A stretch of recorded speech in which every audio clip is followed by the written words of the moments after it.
Hello and welcome to MindSafe 360, the future of workplace mental health. And today with me I have Dom Fleeton, a partner from K&L Gates. And today we're talking about proactive and reactive measures with regards to psychosocial hazards within the workplace, and what is deemed as either or and what is now expected. Welcome, Dom. How are you? I'm well. Thank you for having me. My pleasure. This is a really interesting topic and one that comes up a lot and just sort of really underpins the shift in legislation that we've seen over the past couple of years. So it's a really good one to jump into. Absolutely. And I love that comment you made to me a few weeks ago, that the legislation is built around being proactive. So by definition, reactive measures aren't compliant. Yeah. So tell me about what is classed as a reactive measure. What is the old way of thinking, or what big companies, organizations used to do that isn't now compliant? Yeah, I think the old way of thinking in general terms was really that when it comes to people's mental health or issues that might impact people's mental health, that these are very hard to deal with and navigate, that they're ultimately private issues. We don't want to sort of be seen to pry. People go through a lot for a lot of different reasons, but if they put up their hand, then of course we'll do what we can to sort of help them and listen to their concerns and try and address them. But that was coupled with a very strong sentiment of, look, a lot of these matters require a lot of personal resilience. So, and a lot of them really are not to do with work. And so, that's really sort of not our side. It's really, outside the bounds of what we need to deal with and concern ourselves with. And I think that also partly just, it's just hard to comply or to put in place a system. Well, the perception has been it's hard to comply with your obligations, your statutory obligations in that context compared to physical safety, because you can touch and feel, you can walk up to a piece of equipment and go, well, that needs to be guarded. That's a nip point. If someone puts their hand in there when that's operating, they're going to get dragged into it. All those sorts of things. It's very, very easy. You can see it, you can verify it. It's all very objective. So, and I think that's something that, very much was at the core of the recommendations that came out of the Boland Review at the end of 2018, in the psychosocial health chapter, which is, look, employers have compared to their understanding of how to comply with the Act in terms of physical safety, their understanding of how to do it in terms of mental health is inferior. And that could be for a whole host of reasons.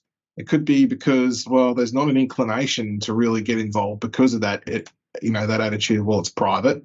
Yeah. And also because it's also more difficult, and they recognise it's difficult. And so that was really something that really, led to the recommendation of, well, the legislation needs a bit more scaffolding around it. So let's put in place these model regulations to really try and just help give a bit more guidance, and let's come up with a code of practice which, is intended to educate and really help distill what the Act requires and how you try and go about it and what the common psychosocial risks are, just to have a starting point. So, I think that's where we've got to. Yeah, absolutely. And I remember sort of being on building sites for decades where, no one will talk about their stuff. I was brought up by a single dad. I was taught not to talk about my stuff, and what I was allowed to talk about was to be talked about within the house, not to anyone else. So it's a very private matter. So even going into industry, every man that I was on a building site with, and we're talking decades, was reflecting what I was doing as well, which was not talking about my problems, and not sharing, but it would come out in my behavior. and it would be, the angry guys and girls now that are on site, and for apparently no real reason to why they're angry, just no one really wants to work with them. But we'll leave them be. If they've got an issue, they come and talk to us. Rather than, and I always used to, because I could see the impact that it was creating on the team on site, and I would also always go up to them and, sometimes what I call the hairdryer effect, where someone would just be shouting at you and just nothing about the actual issue at all, but they was getting a lot of stuff off their chest. And I was okay with that, because if it made them a little bit easier to be around, and also they felt a little bit better, then for me that was worth it at the time. But obviously those certain circumstances, situations, we don't tolerate them anymore. That would be classed as aggression, and waving your arms about, feeling intimidated. But back then it was a different story, and I think now it's sort of, everyone's talking about mental health. We've had an increase in psychosocial injuries through work cover. We've got the legislation changing to encourage employers to do more with regards to psychosocial hazards within the workplace. And certainly a common thing that I would come against before all these models came out and the legislation changes came out were, we have EAPs. And we have mental health first aiders, which to me are reactive measures. There is when something has already happened, we are attending it. And we can move that into a bit more of a proactive measure for sure. But just having them sitting as your due diligence or your duty of care or your fail-safes is not enough. It's not enough for you to say that you have an EAP and a mental health first aider. And the EAPs uplift, like the take-ups is 2-3%. That is it. So, and we know the stats, we know the mental health stats that, how many people are struggling. And these are just people that are reporting what they're struggling. So it's very important now for employers to actually start going out and looking and being more proactive with regards to looking for hazards. And one is actually approaching people. If you see someone who their behavior's changed, or even if you know that the workload has increased, it's going to affect, because it's affecting you. So it's affecting you as a leader or a manager. It will be affecting everyone below you as well, and above you, So with regards to the legislation, what is required or what is classed as proactive? If you was presented in front of a regulator and they said, show me your proactive measures with regards to looking for hazards, what would they be looking for?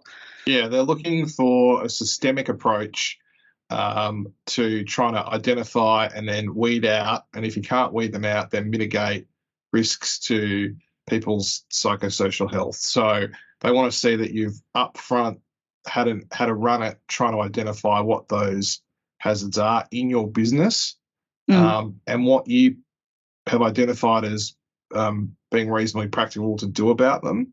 And they want to see that as part of that you've engaged with the workforce and consulted with them to make sure that your understanding of the hazards is right, the impact of the hazards is right, that you haven't missed anything, and also whether or not what you're proposing to do to try and mitigate them is actually going to have the desired effect and is actually workable in the context of the work environment. So they want to see that, and they want to see, and it does quickly morph into reactive, because you can have the best system in the world and you'll still have issues, because no system is perfect.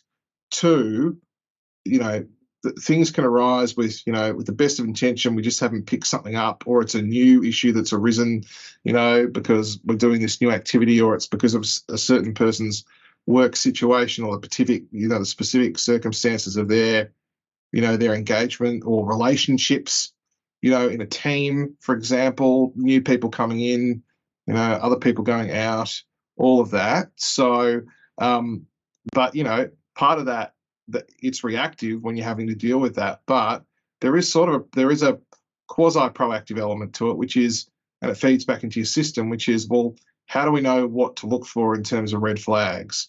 And who are the people who are best placed to look at that? So that's people who are like managers, people who are working with employees who are going to have the best chance of noticing behavioural shifts or other things. So have we trained them? Like, do we know who those people are? Have they been trained so that they know what to look for? And then how to raise it? You know, like, so if they've been trained in, do they at least know where to go to get help if they see it? Do they know how to have have they been given guidance around how to have the conversation, to just ask the question? Or is there support there who could help them, you know, like, for example, someone in a HR team to help them have that conversation with the person? So, you know, that bit of it's proactive, because you should be doing that up front. It's it's one of your risk controls. It's that training to supervisors to try and pick up on these sorts of red flags. So, you know, if you're a regulator and you're coming in and making inquiries as to an organisation's approach to this and wanting to make sure it's, you know, proactive, then they want to see evidence of all of that. Yeah, absolutely. And I think, you know, I've spoken to companies before, and their take on it was to walk around with a risk assessment like you would do with a physical. And I'm like, well, where's the consultation? Because there is so many errors and cognitive biases, and you're missing the whole subjectivity of mental health and how people are perceiving their environments. You know, we talked about on a previous podcast where our client had an incident, and the perception of the environment of the people that were working there had changed. The perception of the environment had changed, yet they weren't the one subject to that direct incident. So I think it's sort of having a look at having those consultations. And even an assessment that I actually carried out last week, I sort of had a conversation with the officers in the PCBU and like what their perceptions were before we went and did the assessments. And they said, you know, we know that they're struggling with high workload and stuff like that. And the amazing thing that came out of the focus groups and the assessments was the fact that they felt that they could deal with the workload if the interruptions stopped. Yeah. So it's not the workload that was the hazard. It was the actual interruptions that was creating the stress because they weren't able to do their work. And this is why it's so important to, you know, start those consultations with your team, because they will tell you exactly what's going on for them and what needs to happen for them to be able to feel safe and less stressed. Yeah. And a lot of the time, most of the time, that what I've come up with, there's no big drastic changes, and I think that's what a lot of employers are scared about, is that the fact that they're going to have to start changing their culture, the processes, the procedures, everything has to be turned on its head. And I think I've come across one incident where the employer decided to redo their processes because they had identified that they had just been band-aiding as the business grew. So it was then alleviate the stress and processes and be more streamlined themselves, which again had a positive effect on the employees. But even with that process, because the employees were in consultation, they knew what was going on. The stress levels came down. The indicators on all the assessments we were doing were coming down, and it was never brought up as an issue again because they knew it was being dealt with. Yeah. And this is all the stuff that, even if you've got big stuff going on that's changing, if you can prove to a regulator that you're aware of it, you've gone under consultation, and you're actually in the process of mitigating, and this is what you're doing, they're going to be okay with that, rather than you saying, oh, well, we're thinking of doing this, but we don't know if that's really the problem yet. Yeah, that's right. I mean, you're just going to get a better end result in all respects, I think. So, you know, and it doesn't mean that, you know, I don't think this is a commonly held perception, but sometimes I get a feeling from talking to people, they think that consultation means, well, effectively you have to agree on everything. So, you know, but it's not the case. You know, ultimately you consult with your workforce and you make the final decision. Now, it might be that you decide to go there'll be some areas where you make decisions and some people thought, well, you should approach it in a different way. But to your point, the fact that you're dealing with it, is of itself meaningful. And, the reaction, I think, is usually, all right, well, look, okay, that's not exactly how I would have done it. But the fact that you have done something, we see value in and we take comfort from. And the fact that you're happy to sort of listen to us and ask us what our view is. So, I mean, you have to do it. The legislation says you have to do it, but that's not why you should be doing it. You get a better outcome. And you see, this is sort of starting to flow into other areas. So there's been a lot of talk recently, a lot published about the amendments to the Sex Discrimination Act. So there's this positive duty on employers to try and prevent sex discrimination and sexual harassment and hostile workplaces on the basis of sex.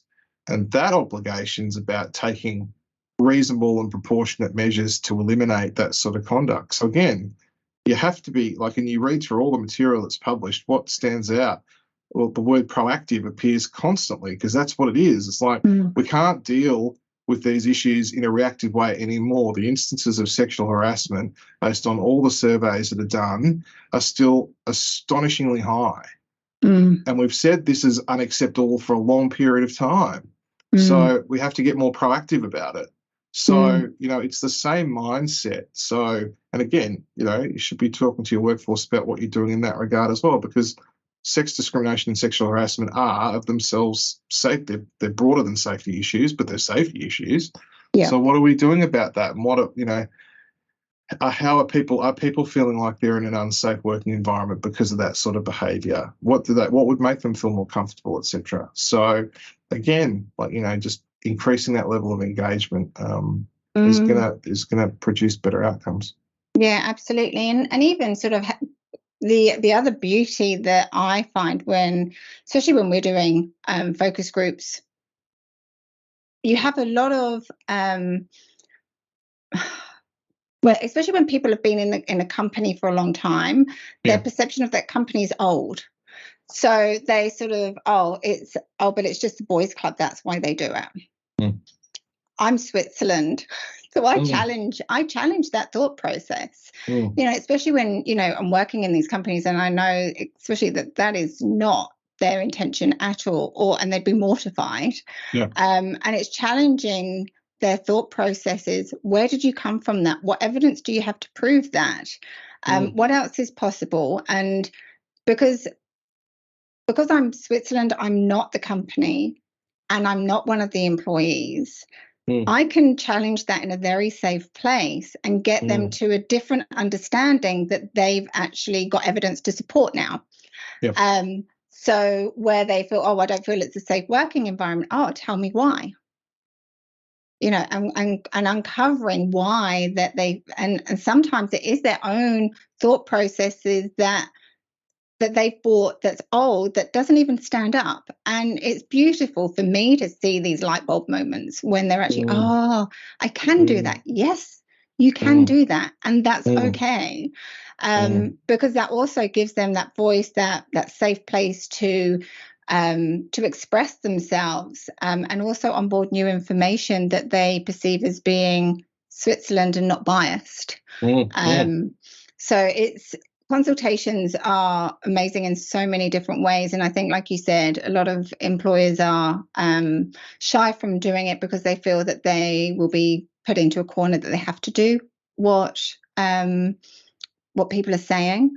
But if it's not reasonably practical, you're not required by law to do it. And if it doesn't fit the business, like, for instance, this was an open planned office, interruptions. If they said that, we all want to have our own offices, that's not reasonably practical, but we can I can play around with those and sort of look at, okay, so what other options, and then give the options to the employer. And then the employer can sort of say, okay, so let's test and measure this. Yeah. So this particular client, they're testing and measuring a certain thing to reduce the interruptions, and then in 3 months later when we do the next assessment, we can test and measure, has it worked? because the job demand KPI should be going down, the environmental KPI should be going down, the controls should be coming down. It affects everything. And this is also what Comcare wants you to look at, is the whole, what is the big picture going on? Yeah. They don't want you just to say, oh, well, it's just micromanagement. But why? What is happening? What is creating these environments? Is it one person on one? So I think it's very important, and I encourage clients to actually, and employers to instigate in consultation and find out from their employers. But the caveat with that is that if you are going to ask, you actually got to feed back to them what you're doing about the information they've given you, because otherwise they're not going to come back to you and tell you stuff. And then the data you're getting is bad data and you can't work on it. I think that's one of the biggest things that I always come up against is, oh, well, we do surveys or we do assessments and nothing ever happens. And the thing is that sometimes there are a lot of things happening, but it just hasn't been communicated down to what's happened as well. And one of the basic needs is for a human is that they want to be heard. So, repeat back to them. I agree. I think you just shortchange yourself if you do the work of consulting, and then the perception from the workforce is it just all goes into this big vacuum, and then people look at it, and then you get told the outcome in terms of, well, we're doing this, but there's no greater level of feedback. I mean, going back to that point I made earlier, you want people to sort of feel like, all right, they didn't do exactly what we wanted, but I feel like I'm heard. They've explained to me effectively why they went this way, and I can live with it. And so, and maybe I'm less inclined to participate in future. Maybe I'm not. Maybe, it's, that's fair enough. I can't have it all my way. So, trying to keep that level of engagement up. Yeah, I absolutely agree. So, and that, that your point about effectively these sort of these old views about an organisation and, that's because of this, we've known that for years. Well, if we want to talk about having a proactive approach, you can't just have that mentality. You've got to be consistently reviewing these things and verifying and making sure, right, is the risk the same? Are these issues the same? Is what we're doing working? If it's not, what are we going to do about that? Rather than just saying, well, that's the way it's always been, that's never going to change. It's been like that for 15 years. I'm like, well, that's not really an answer. It suggests that you just sort of, look, don't get me wrong, there are some risks, you can't get rid of them, and you've got to try and mitigate them, and we're doing the best we can, and really we can't point to anything else that we can do. That's fine, but you're actually testing that along the way, as opposed to, well, it was like that 15 years ago, and we're not aware of anything that would change it. Yeah, but have you gone and looked? Have you talked to people? And that's the difference. So, not avoid that set and forget mentality, because that's the opposite of what you're supposed to be doing. Yeah, absolutely. And I think it sort of just builds a bigger, if people, even if they're seeing that, going back to what you commented on there, where someone said, oh, well, isn't what that I wanted them to do. But then if one of their work colleagues said, oh, but I suggested that. It's like, oh, okay, well, they are actually listening to us. And then that gives, and that's the thing, is that you need good data. If you're not getting good information from your employees because they don't trust you, because they don't feel that they're getting that information or being heard or that communication back, you're not going to get the data. So you trying to understand what the hazards are and mitigating the risks on those hazards, the data is going to be a lot poorer than if you instigated and sort of spoke to them about the communication around what happens from them.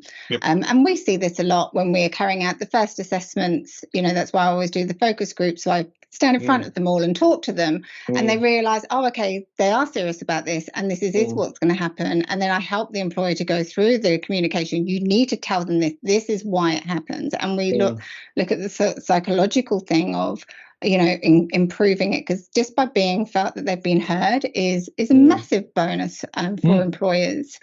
And so I think the message there is, please don't be scared. in engaging in consultation.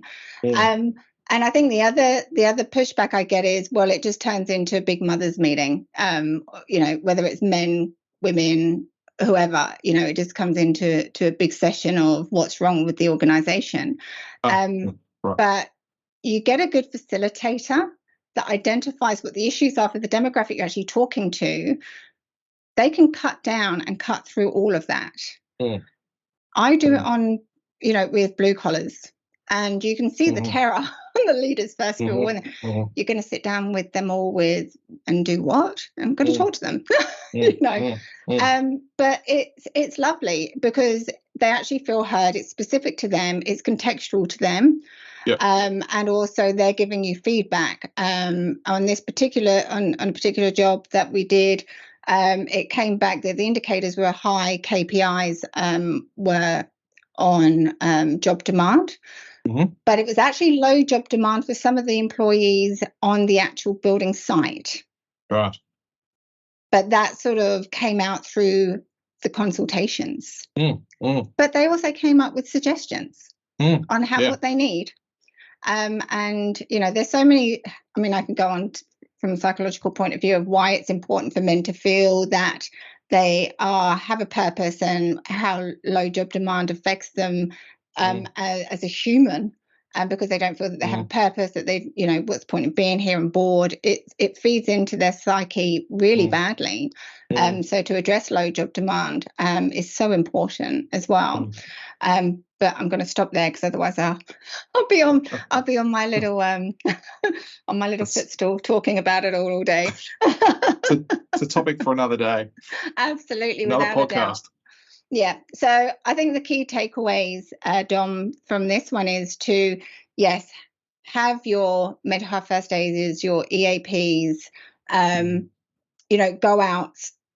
Look for hazards, talk to people, carry out assessments, look at, look for trends, make sure that, you're catching, depending on how big your organization is, what are the feedback loops of what's actually going on, and how you can support. Do people know the right channels? Are they given the right training to be able to support or to be able to approach a situation, and to enter into consultation to get a better understanding? That's the main reason why we do it, is to get a better understanding from the assessments of I get what you've ticked, but tell me why. What is your perception on all of these?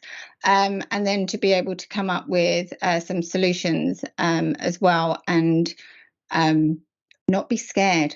Don't be scared. If you go into a consultation with a theme that's backed by data, that's contextual to them, it's very rare that you'll actually enter into a session that is just where everyone's just moaning. So be constructive with your consultations as well. Anything else to add to that? I would think the only thing I would suggest is that if people, sometimes just making a list of the things that you do at the moment and looking at them and going, well, we're trying to address these issues by doing X, Y, and Z. All right, well, just what's X, Y, and Z? And then really honestly look at that and go, is that a proactive solution or is that a reactive solution? Now, if it's reactive, it will still end up in your risk assessment somewhere as a control. It'll just be right down the end of the list. Yeah. But I think it's you've got to differentiate what you're doing and why you're doing it. So, a lot of the stuff that's being done will be from a general well-being perspective, and an employee engagement perspective. Yeah. Like, we do this because we want to be good to our staff. We want to make them feel valued. We want them to come to work, all those sorts of things, and we want to support them. That's all good, except that I think a lot of organizations ascribe a higher priority to those things in terms of managing risk than you could actually ever give them in a risk assessment. So just test yourself by doing that. But I mean, bottom line is, if you're listening to this and you're hearing this and you're thinking, well, I don't know where a risk assessment is, I don't even know what that would look like, then that's your answer. Yeah. So you need to go and get one done. That's not to say that these other things that you do are not incredibly useful and important. They are for a whole bunch of different reasons, but you just got to understand where they sit in the hierarchy when we're talking about this sort of proactive approach. Because if you're talking to an inspector and in the first couple of minutes you're talking about EAP, for example, then that's going to leave a very poor first impression, and they really count. And it's not evidence of a system, that's not evidence of a proactive approach. So, just it's hard, but the time to do that, if you haven't done it already, is now. And hopefully you're working in an organisation that has the resources to help really do that and really get stuck into those sorts of processes. And doing it and starting the journey, if you haven't started, is better than just sitting there not having done anything about it. You're always looking for continuous improvement. Better to be able to say, well, we're working on this and we're mapping out this and we're trying to get towards this by this date, than it's sort of, we've got really nothing to show in terms of what we're working on. We've just got what we do at the moment, and then you're in a situation of, well, we're hoping that's enough, and oftentimes it's not nowhere close to good enough. Yeah, absolutely. And if anyone has or is going through this process of doing a gap analysis or wants more information on them, feel free to reach out to either Dom or myself. We're more than happy to have conversations with you and guide you in the right way to make sure that you're compliant and also, doing the right thing by your employees and your team. So we're always here to help. So reach out if you need to. Thank you again, Dom, for your wise words and your presence. You too. Thank you. That was fascinating.